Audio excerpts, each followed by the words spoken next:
Nice. It's always seemed kind of weird to me, and I probably mentioned this when we had some other South Jersey anglers on, but there's this mysterious line, like somewhere around Route 78, and I know you guys are way south of there. You probably don't even know what Route 78 is. Yeah, I do. But right, there's like this mysterious line where like everything changes.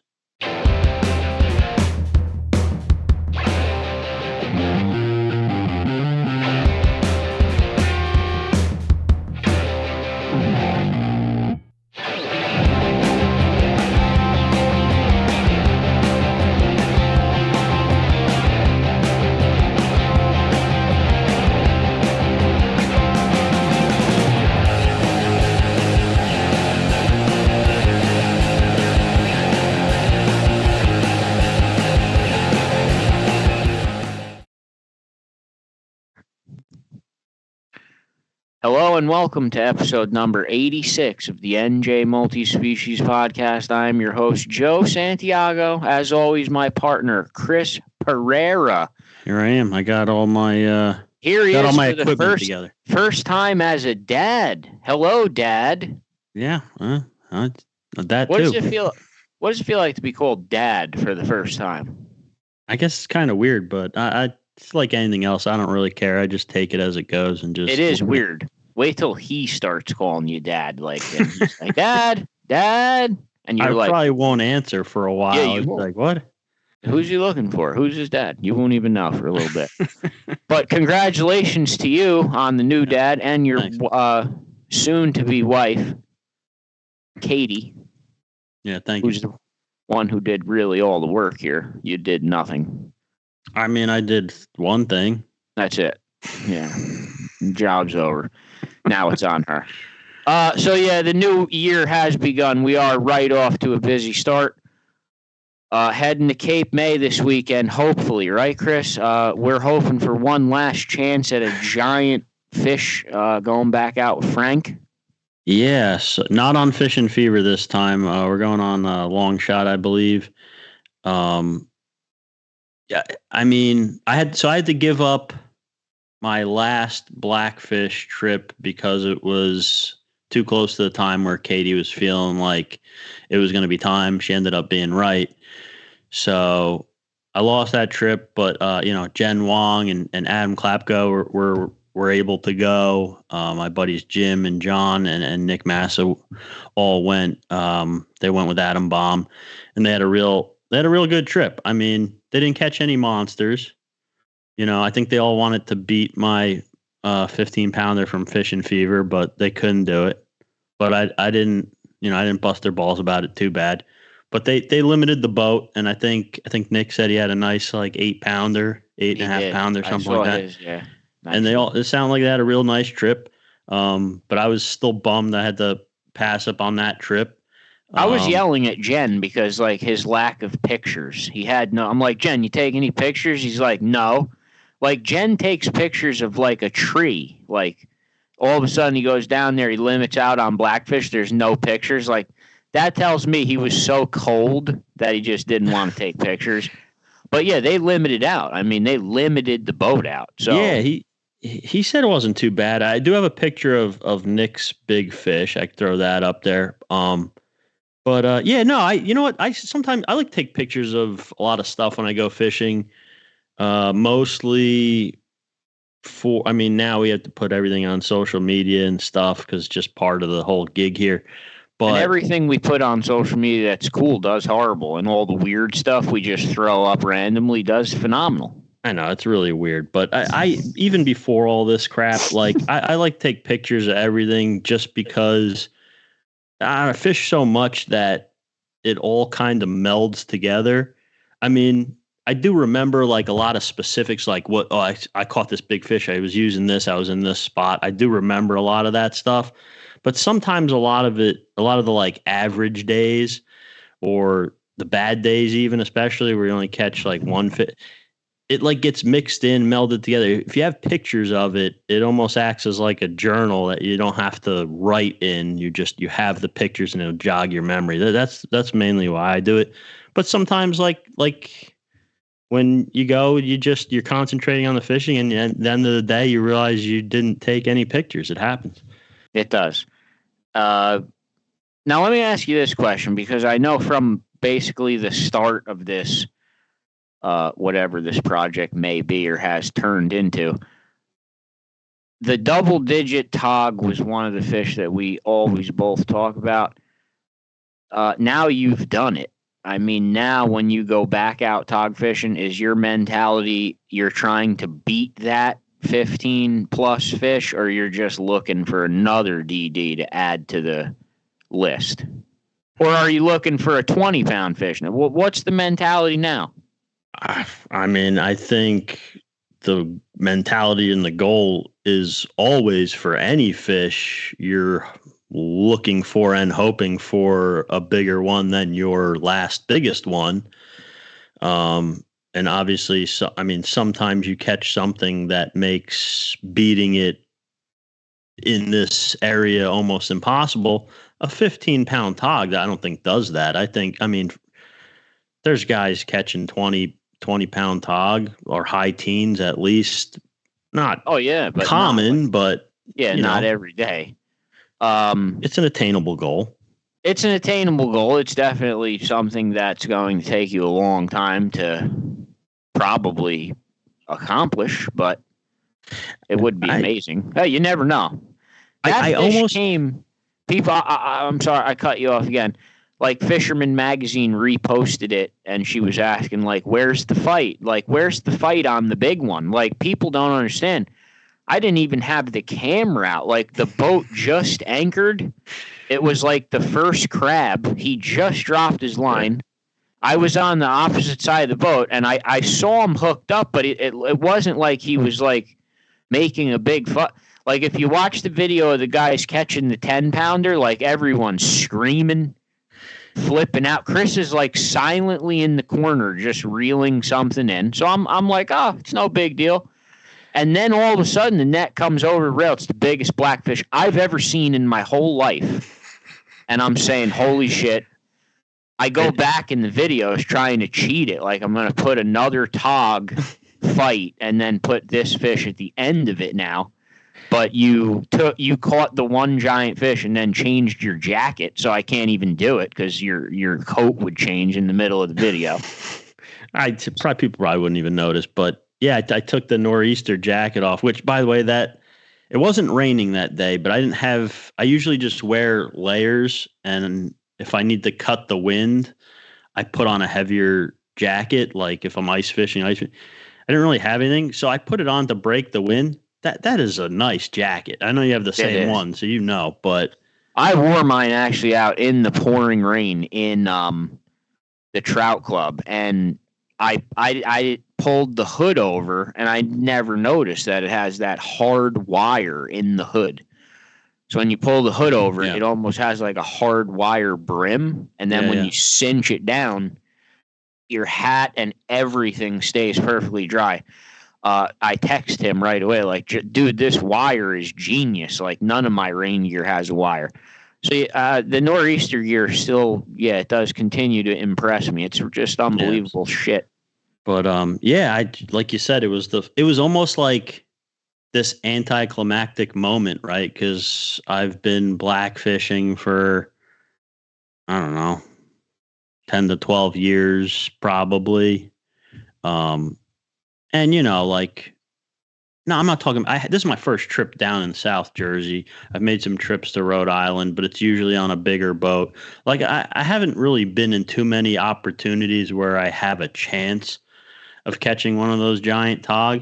And I've only seen one other one about that same size that someone I was fishing with on a 6-pack caught on a jig. It was about 15 and a half pounds. That was the biggest one I had seen up to that date. And then this one was about the same size. But, like, it was almost anticlimactic. Like you said, like, we literally just anchored on the first spot. Instantly. I took a big white crab. I cut it in half, cut all the legs off, put one half on each hook on a double rig on the, what was it called? Either a V rig or an A rig. I forget. V.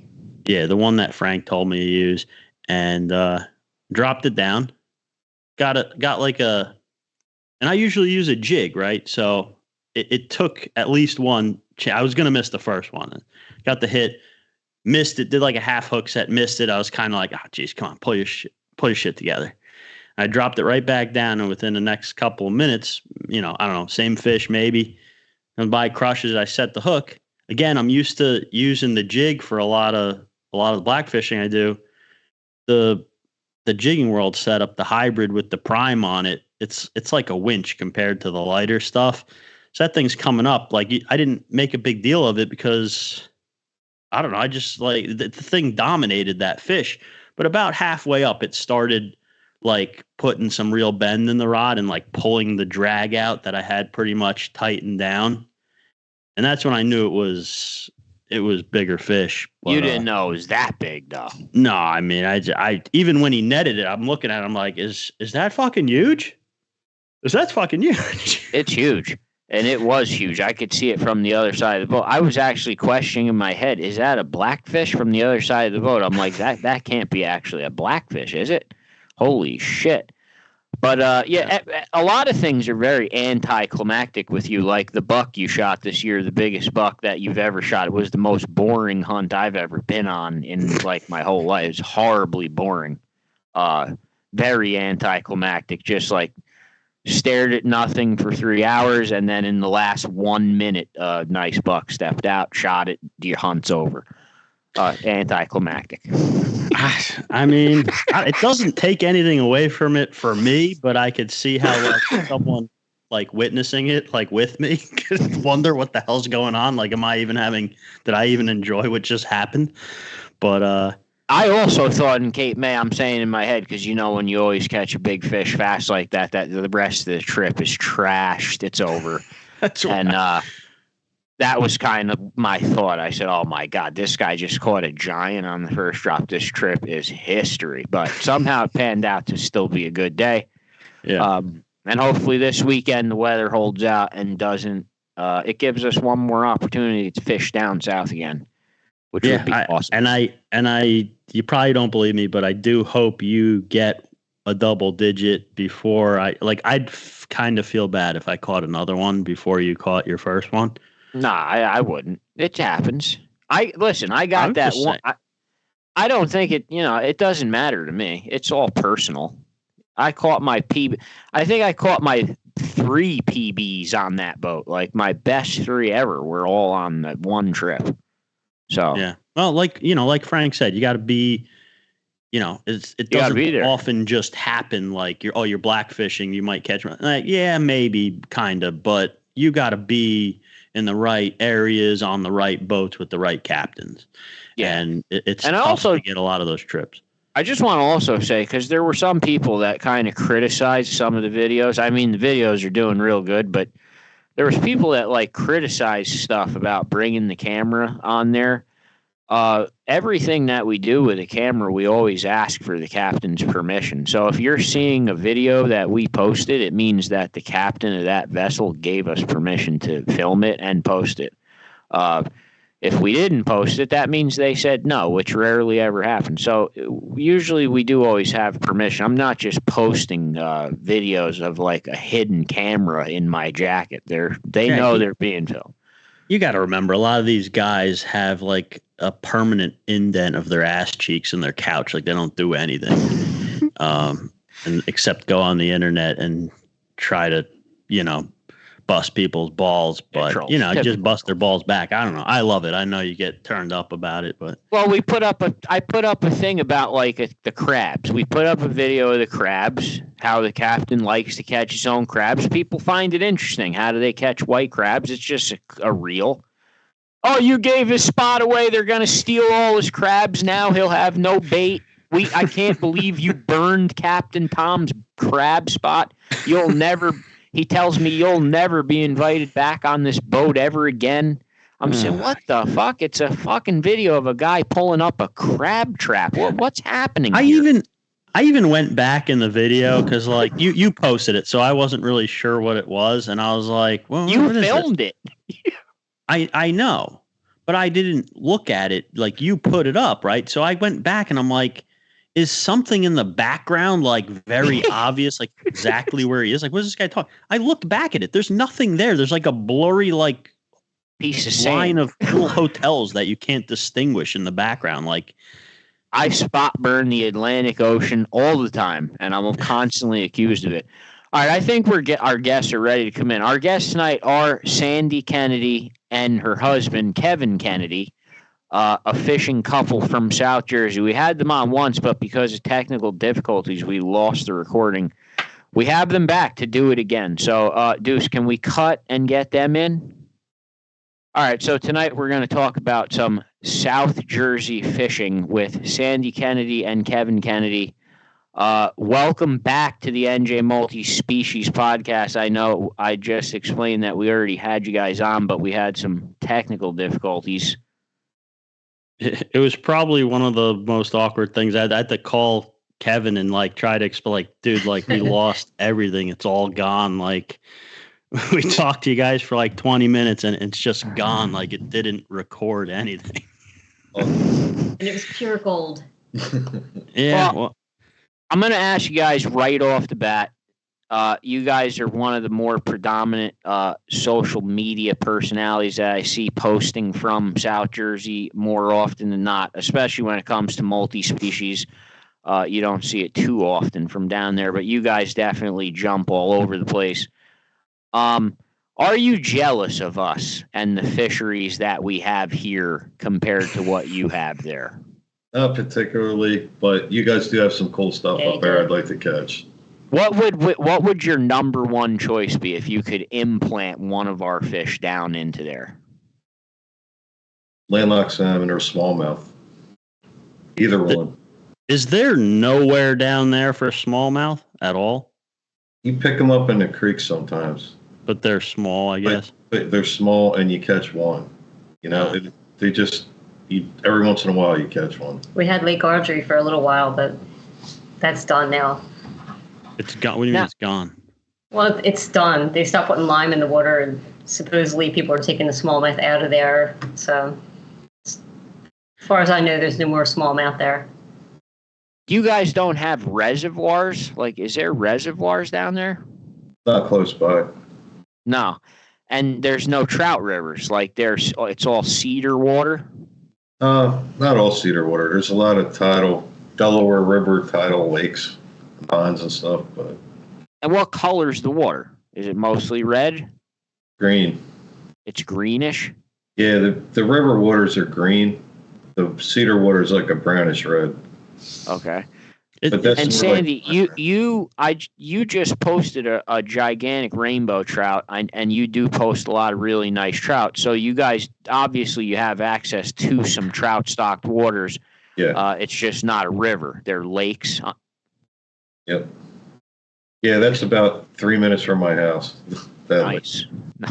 It's always seemed kind of weird to me, and I probably mentioned this when we had some other South Jersey anglers on, but there's this mysterious line, like somewhere around Route 78. And I know you guys are way south of there. You probably don't even know what Route 78 is. Yeah, I do. But right, there's like this mysterious line where like everything changes. Yeah. Like everything. The weather, the environment, the water, the ecosystem, everything. Like it just becomes a completely different state, country. Like it's so weird.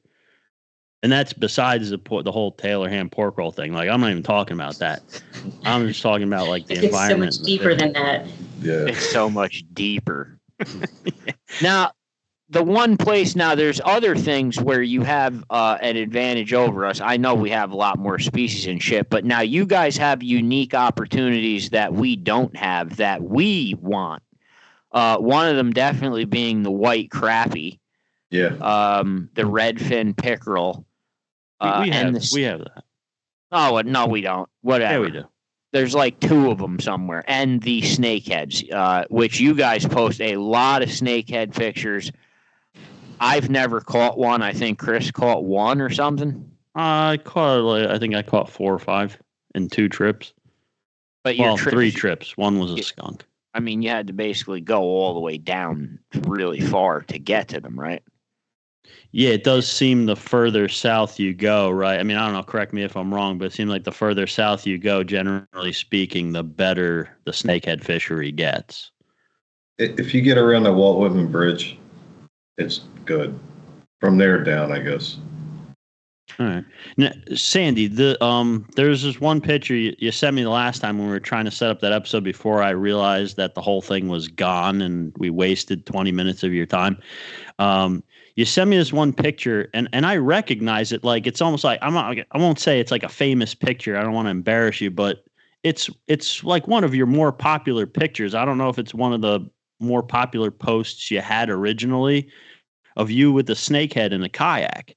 Was that wasn't your first ever snakehead, or was it your first big one, or was it just your first like popular post? Or I really don't. In the purple kayak with the cowboy hat. Yeah, it's probably my second kayak. I was catching snakeheads in the banana boat, the yellow kayak that I had. So yeah, she was probably catching them for 5 years before that, probably more than that.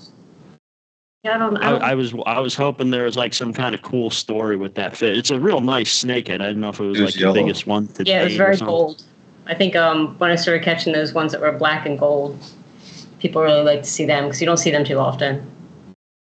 Now, do you catch them in certain waters? Like if the water's a little bit cleaner, those patterns show up much nicer on them, or not even that? It's kind of like luck of the draw. Yeah. Like we've caught those yellow ones other places, but you just don't get a lot of them. Not that bright. Okay. Yeah, because up here, like with the smallmouths especially, if the clearer the water is, it seems to be the nicer the patterns on the fish are. Yeah, most of this water around here looks the same. It's like greenish, dull green in the summer, and then in the winter it's pretty clear, but it has like a brownish tint. Can I ask? Because I had you. Are you guys in the Pine Barrens, basically? Yeah, we're close though. I had a trailer in New Gretna in the Pine Barrens, so I like spent my summers there. So I know the Pine Barrens pretty well.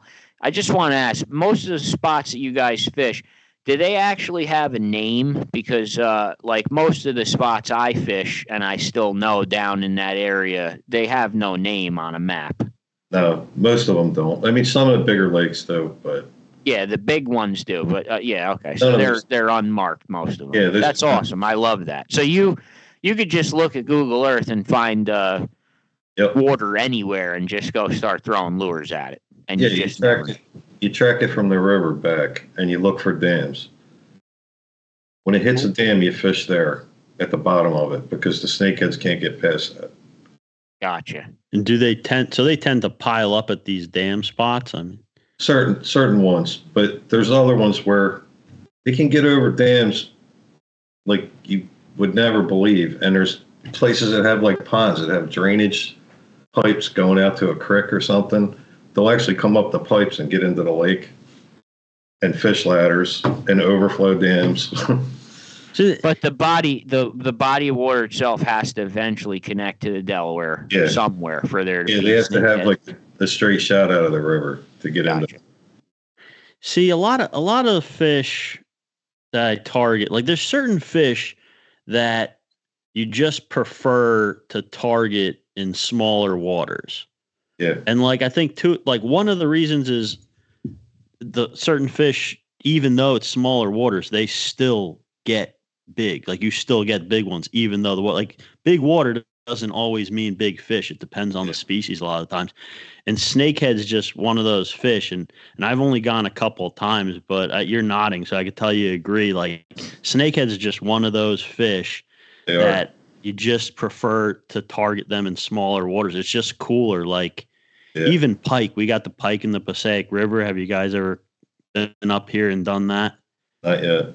It's pretty similar to the snakehead minus like all those like thick surface vegetation and stuff, but it's like this, this long snake-like toothy fish, like just hand-to-hand guerrilla style, like close combat battle with like this just dirty, ravenous fish. It's great. Well, you guys definitely the invitation's open for you guys to come up here and fish with us. Sure. We'll take you salmon fishing. Kevin, I don't know if you've ever caught a hybrid striper or not, but you'd love it. You'd both love it. I've spoken to Kevin for a while on social media, and we've gone back and forth, kind of like inviting each other, and it's just never like the timing and stuff. But I think Kevin has since caught a lake trout. Is that right? You have? No. Oh, you didn't? I haven't caught All right, one. then you have. There's a doppelganger that looks just like you that I saw a picture of holding lake trout recently. I swear to God. But all right, so we gotta get you guys up here for lake trout, and then we gotta get Joe a snakehead, and then there's. I actually want a white crappie, even worse than a snakehead. That's coming up really soon. I do too. It's coming up really soon. But there's one more fish that I just want to talk about because I know they catch big ones of this too, and I've never caught them, and I don't think you've ever caught one. It's bowfin. Do you guys catch bowfin? Yeah. Really? Yeah. Not as much. I probably see the picture and think it's a snakehead. I don't even know. Well, yeah, that's possible. I remember that. That was like one of our first episodes. You're trying to tell me the bowfin was an invasive species. It was at one time. Which one you caught? The big one a couple of years ago. It was like the biggest one submitted to the state. Oh yeah. That was yours? Yeah, and I didn't even go to the dinner. I didn't even know anything about that. I don't know. Did you go to the dinner or no? No, I didn't. I didn't get invited. She never got invited. So we're still trying to figure out who they invite for what reason. Yeah, we don't know why. And they won't really say. It used to be just a hunting dinner. And for anyone listening, we're talking about the it's called like the New Jersey Federation of Sportsmen's Clubs Deer Classic. Yeah. And they kind of just threw in like the Skillful Angler program. It seemed like at the last minute last year. And they invited me, Katie, Joe, and Frank Ruczynski. Yeah, he's always on there. Yeah, he. And we don't know why. We don't exactly know why. Yeah, he wasn't able to make it. The three of us went, and it was a nice event. Deuce, your mic is on. I could hear Deuce making a casserole in the background. It happens sometimes. Eating Doritos and stuff. But anyway, where was I? It seemed kind of like an afterthought that and I'm not complaining. It was nice of them to include the Skillful Angler program, but it seemed very last minute. We were kind of hoping that going forward, it was going to be, we were going to get more details about it because we always kind of try to promote the Skillful Angler program just because we think it's cool. And we think the more people that participate, then the more, they'll care about making it better, which they have been doing. They've been making it a little bit better the last couple of years. So we're hoping it continues, but we still don't know what gets you an invitation to that dinner. Yeah, we have no idea. I brought my wife with me, and it was $90 to bring her, but it was worth it. It was actually really nice. Like if I wasn't invited, I might consider paying to go, possibly. Yeah, I don't think you're not going to pay to go.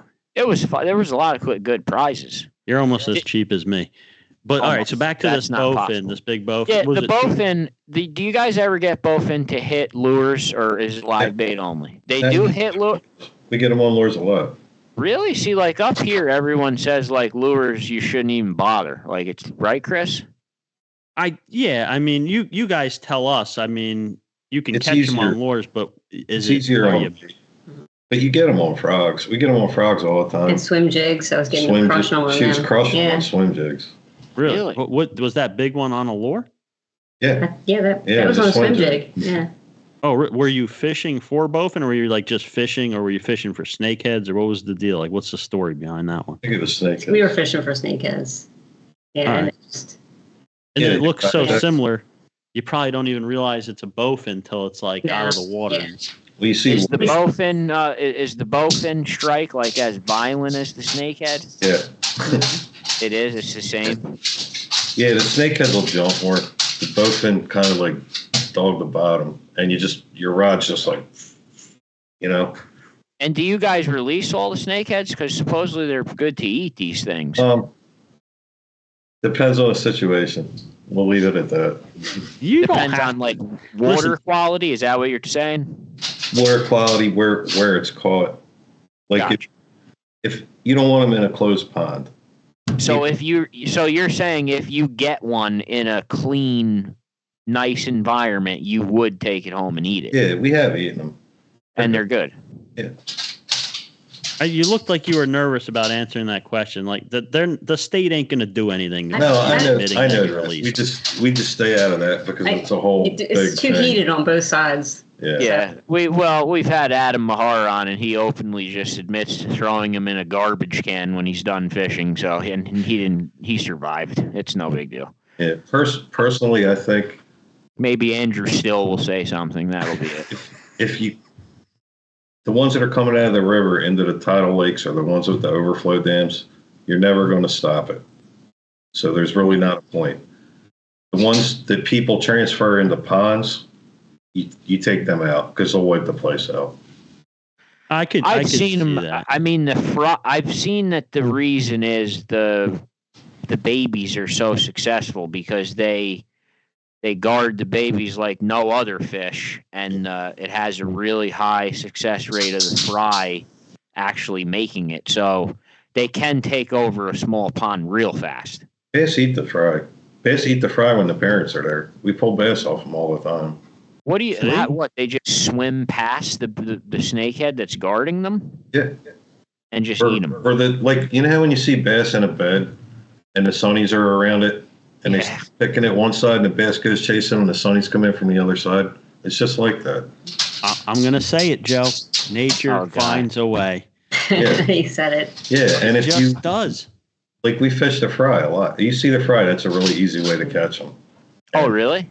Yeah, you piss them off. You keep throwing frogs and stuff in the fry, and just keep jigging it, and they get mad and they hit it. That's so cool.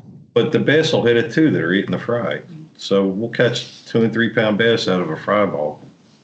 Have you ever seen, like, be honest, have you ever seen, because you fished down there a long time. I'm assuming you fished down there before Snakeheads existed down there, correct? Yep. Have you seen, not including those tiny last things that, obviously throwing some big fish in can ruin it. Mm-hmm. But I'm just talking regular water bodies connected to the water system, the Delaware.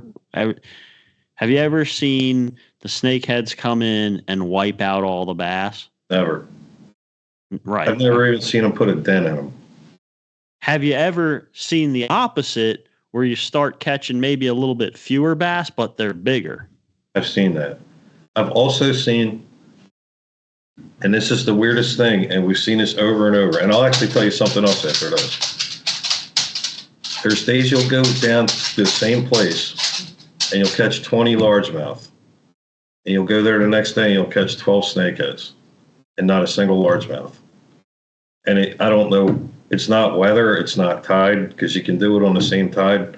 It's just they move out and the bass move in or something. I don't really understand it, but it happens a lot.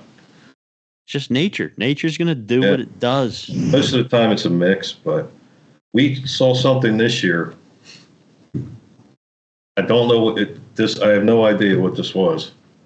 We were walking up to the spot, and this kid said, "You fishing for snakeheads?" We said, "Yeah." And he goes, "There's like 50 of them sitting on the side of this bridge." And I walked over, and they were all just pointed at the bridge. They were sitting on top of the water. There was actually like 200 of them, and they were just pointed at this bridge. And they were just moving back and forth like this. We were catching them. We caught a whole bunch of them. But I never saw that in my life. I don't know what it was. Huh.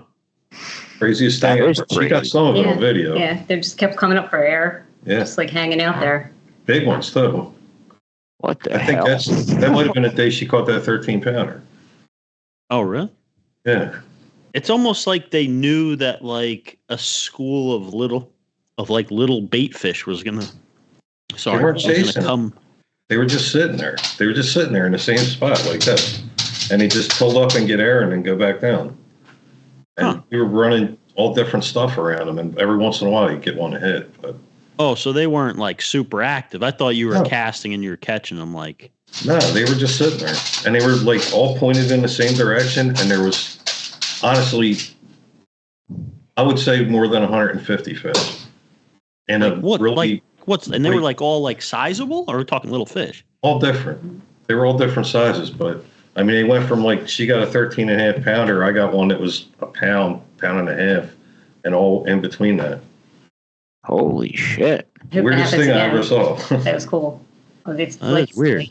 What would that be? The moon or something? Did I have that? no clue. I would think spawning of some sort, but it wasn't like that because we've seen them spawn, and it looks nothing like that. And it's not big groups of fish. It's like 3 or 4 at a time.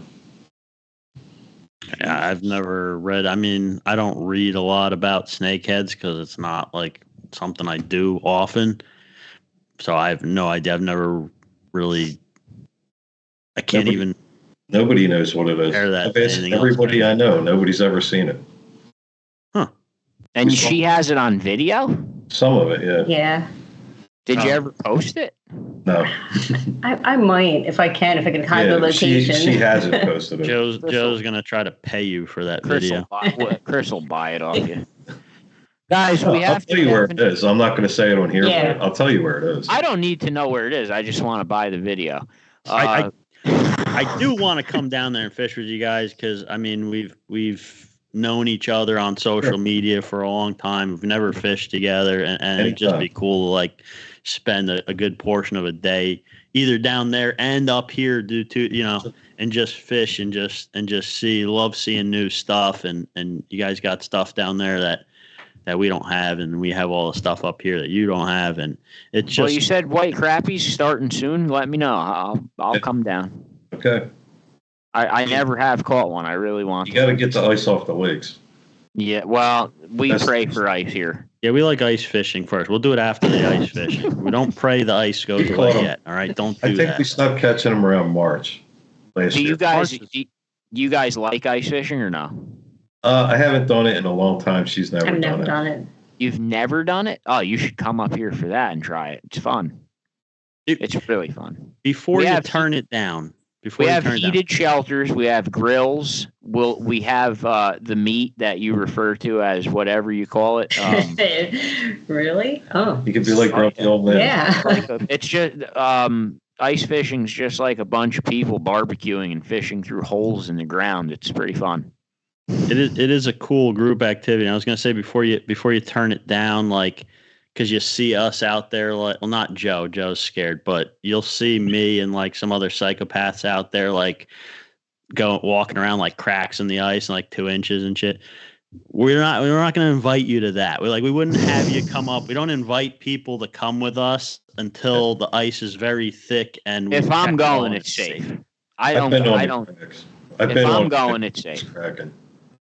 But before we let you guys go, I know Sandy, you work with a couple of companies and stuff. You feel free to like plug anything you like to use or anything like that before you go too. Or your social media if you want anyone to follow you. Jersey Fishing Girl. No, Jersey Fishing Girl. Jersey Girl. Jersey Girl Fishing. Oh yeah. I guess your tackle's been pretty good to me. New Canoe.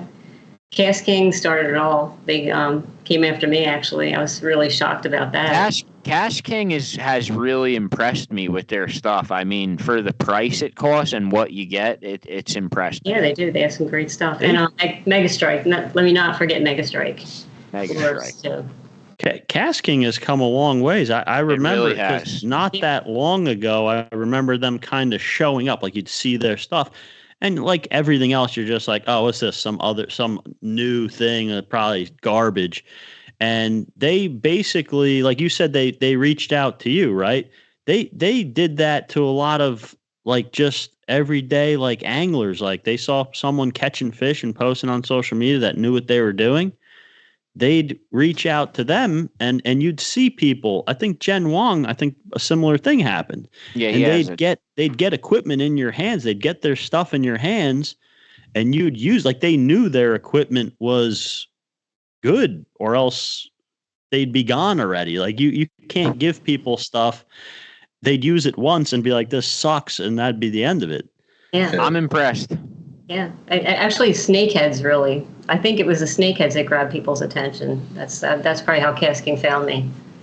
I mean, you see us. We're constantly posting all different kinds of species, but the snakehead pictures get our attention because it's something we can't get to. So yeah, it's like a little niche of well, we can get to them, we just don't know how, or we're not good at it, and it's too far away. It's the distance. I mean, it's not terribly hard. I mean, you need a couple of spots, but all right, so we'll trade a white crappie and a snakehead for a lake trout and a salmon. Deal. All right. You guys in? Yeah. Done deal. All right, deal. Guys, I want to thank both of you so much for coming on the NJ Multi-Species podcast. Finally, I hope this recorded. If it did, it was great. Yeah, fingers crossed. If it didn't record, this is my last episode. I quit. We'll give him the third He's try. gonna retire. We're starting the new year off with some new stuff. It should be fine. But guys, thank you so much. We really Thank do you. appreciate it. Happy New Year and congrats on the baby, Logan. Yeah. Thank you. It's great talking to you guys. Take care. Nice talking to you I'll see guys, you too. guys. Bye. See you guys.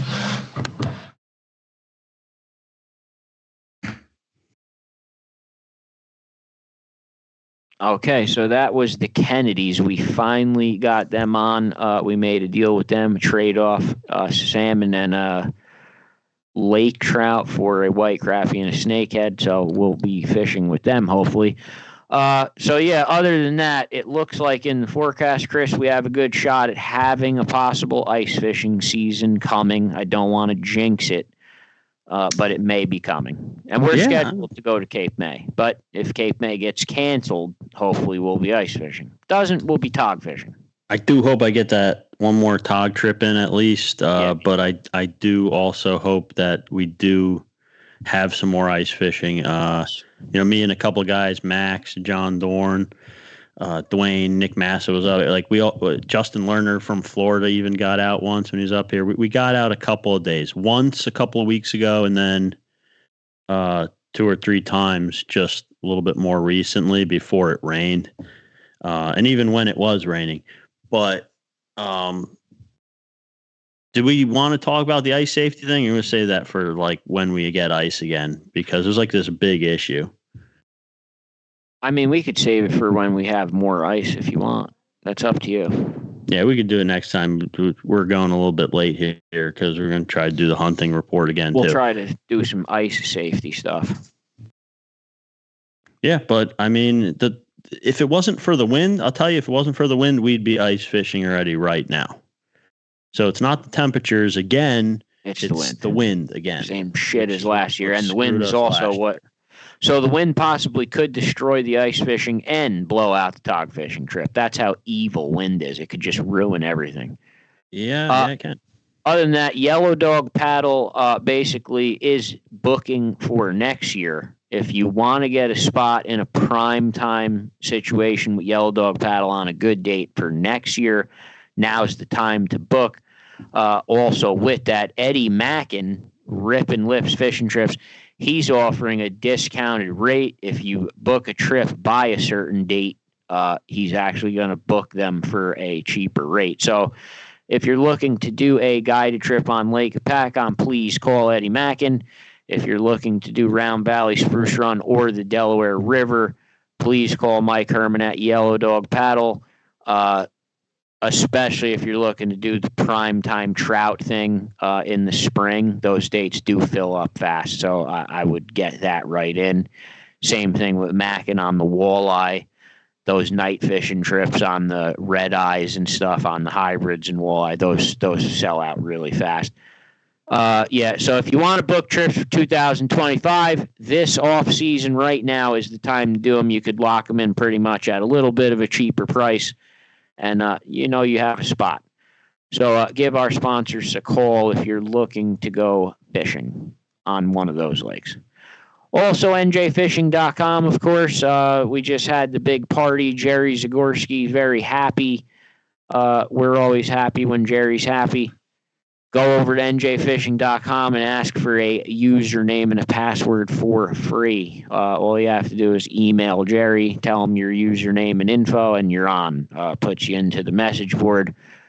The number one resource for freshwater and saltwater fishing in the state of New Jersey for the past 27 years, njfishing.com. Chris? I just want to add to that real quick. And anything that we do here, and we do plan on doing more of everything, really. I mean, we plan on doing some more like get-together fishing, like group fishing trips, like party boat trips on the Gambler, whatever. If we have ice, like ice fishing trips. When we do that stuff, because I always have guys message me on Instagram asking about like we can't run stuff through Instagram, and you can't really run stuff through YouTube.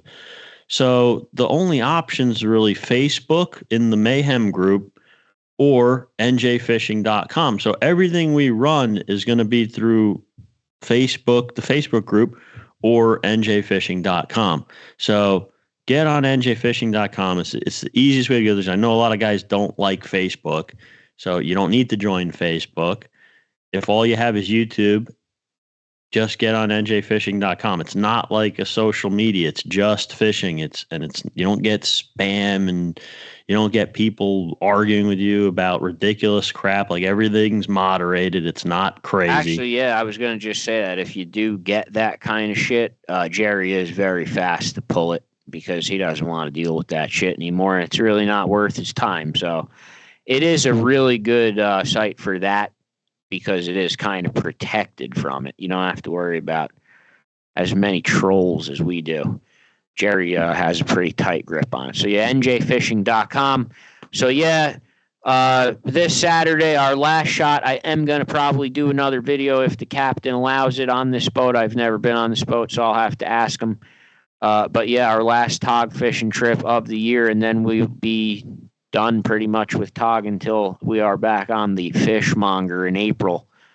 I don't know if I'd say it'd be done. I mean, I don't have any other booked trips, but I would be, I'll if take I can an offer. jump Yeah. on. If anyone has a spot, I'll take an offer. If you're watching this and got like a spot on the Monger or Fishing Fever, just text me. I really don't like tog fishing from party boats in New Jersey. And there are some good ones, like the Dauntless. Like if I was going to go, I'd go on, but it's just the way the fishing goes, like with the small spots and stuff. It just can be really frustrating tog fishing from a party boat around here. But see, now Jerry always says that if you can get on a party boat that's not that crowded, he likes party boats because you could run all over the boat and try different spots. no, it's definitely better if like that. If it's mobbed, then it's just like whatever. All right, but yeah, so we're going togging Saturday, Cape May. If that gets blown out, we'll be ice fishing. If the wind kills the ice, we'll be on doing nothing, I guess. Who knows? There's always something to do.